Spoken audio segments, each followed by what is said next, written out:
That they just spoke to the victim on the phone just probably minutes ago.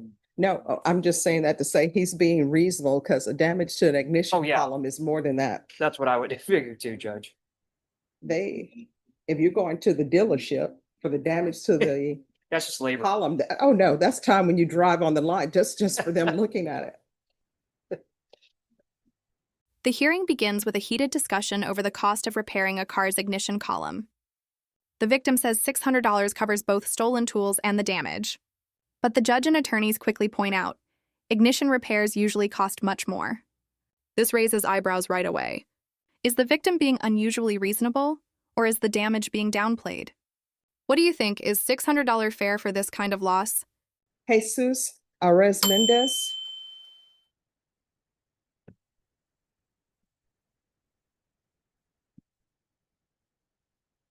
And does he only have one case? He had several cases. This is a restitution hearing setting, so we did a plea for probation and dismissals about 10 days ago with Mr. Edelman. And we were to come here today to have a determination on restitution. All right.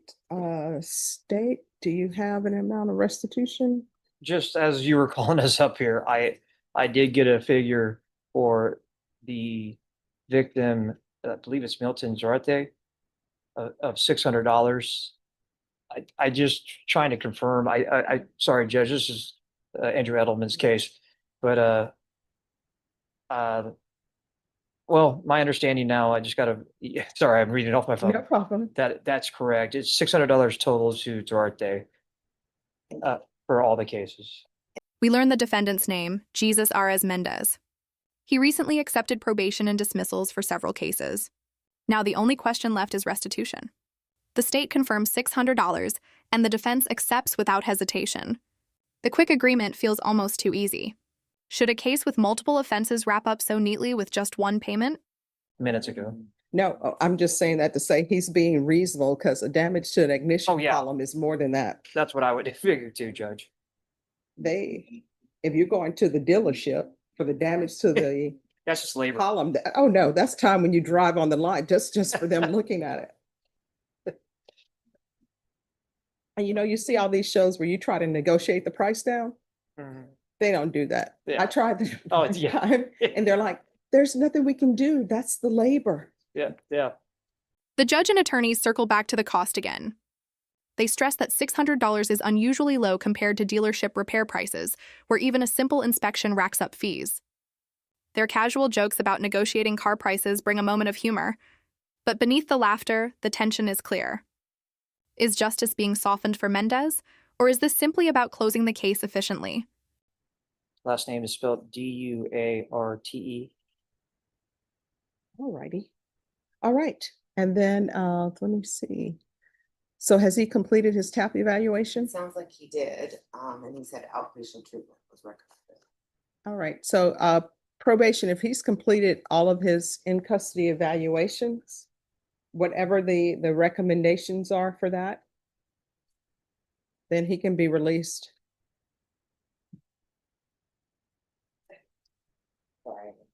Oh, no problem. And they're supposed to have done the gang evaluation as well.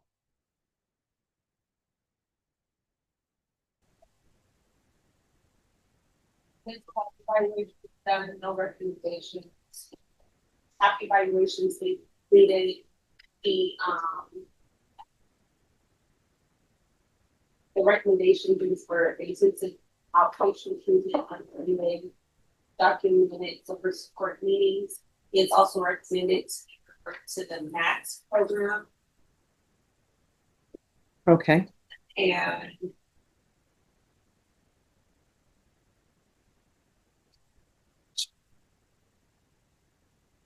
I don't have anything in regards to the gang evaluation. Attention shifts to probation requirements. Mendes has completed evaluations recommending outpatient treatment. But one important detail is missing, a gang evaluation. The court can't ignore this, especially if gang ties are part of his past. This is where the case takes a more serious turn.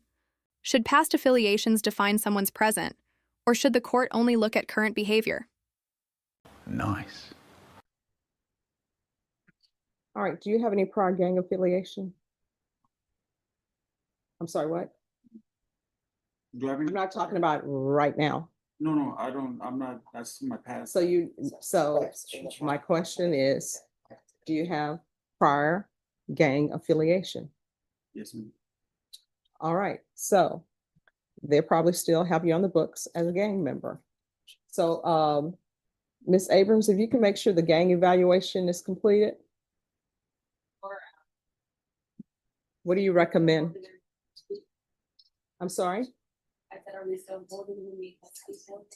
How long will it take for a gang evaluation in custody?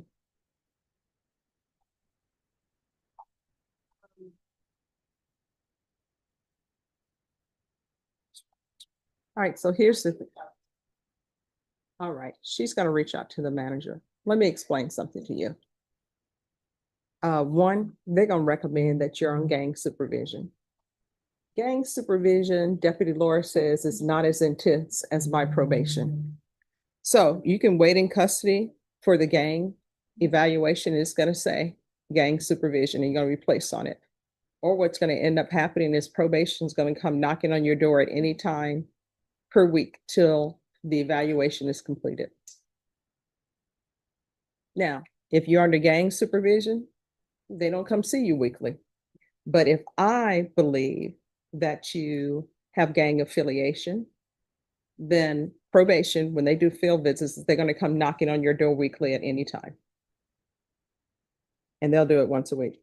Gang supervision is not weekly supervision. The judge asks directly about gang ties. At first, Mendes hesitates, then admits, "Yes, ma'am." That admission changes the tone of the entire hearing. The judge warns him probation officers could now visit his home weekly, unannounced, until gang supervision is in place. Imagine living under that constant pressure. Could you handle strangers knocking on your door every week just to check on your life? Here's my thing. You know you better than I know you, better than your attorney knows you. Now, me, if somebody were to come to my house on a weekly basis, they're not going to find anything illegal because they're not going to know where to search. I'm just joking. I'm joking. Laura, were you waiting for that punchline? No, but the reason why I tell you this is because you're on probation and you have to walk a fine line. You know better than I do your abilities. Now, what I'm telling you is for gang supervision, until you're placed on gang supervision, I'm going to ask probation to come weekly by your house. And they're going to knock on your door and you have to let them in. That's fine with me. I'm trying to change my life. So. In an unexpected twist, the judge lightens the room with a joke, saying if probation searched her home, they wouldn't find anything illegal because she knows where to hide it. The courtroom laughs, but the lesson is sharp. Mendes must walk a fine line. Humor aside, the message is clear. His freedom depends on staying clean and proving he's serious about change. All right, so Milton Duarte has a $600 restitution. Right. And then Porcayo. That is the same individual. Oh, Yeah, it's just, I believe he has a Hagford or two last names, I guess you could say it that way. okay. All right. Thank you, Judge. And then, so there'll be, oh, wait a minute. She may have something for us.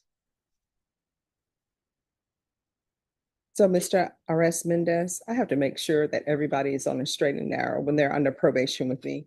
If gang supervision is supervising you, then I know they know certain things that need to be done.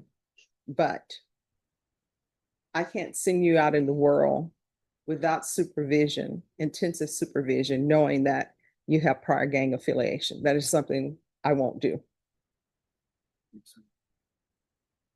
And I know that everybody says, you know, I'm changing my life. Confusion arises about the victim's name. Was it Duarte or Porcayo? Both appear to refer to the same man, just with two last names. Still, the judge brings focus back. Mendes cannot be released without proper supervision. "I can't send you out in the world unsupervised knowing you have prior gang affiliation," she states firmly. This is the balancing act between trust and caution. Do you agree with the judge's stance? All righty. So does he need to stay in custody for that? All right. So That's correct. next Wednesday. So how probation works is you're gonna get released hopefully in the next 24 hours. So then you need to report to probation right away. So if you get released tonight, you go the following morning, then you're gonna have an appointment. And I'll make sure you have my contact information so that if you don't know where to go for that appointment on Wednesday, you can call me Tuesday night. So we know where to send. Sound good? Sounds good. All right, in this court, to be successful on probation, communication is key. If there's an issue, you need to let your probation officer know about it. If you feel they're not addressing it, you can always come back to court. If I'm here, I will address it. Do you understand? Yes, ma'am. All right, good luck to you. Thank you. For gang diversion programs, the outpatient treatment, schedule your analysis, over support meetings, and the restitution. Yes. Thank you. And there should be already, as part of his condition, he's not allowed to reside with minors. Yes. The final instructions are laid out. Mendes will likely be released within 24 hours, but must report immediately to probation, attend outpatient treatment, and avoid living with minors. The judge stresses one last key: communication. If he runs into issues, he must notify probation or even return to court. The second chance is his, but it comes with heavy strings attached.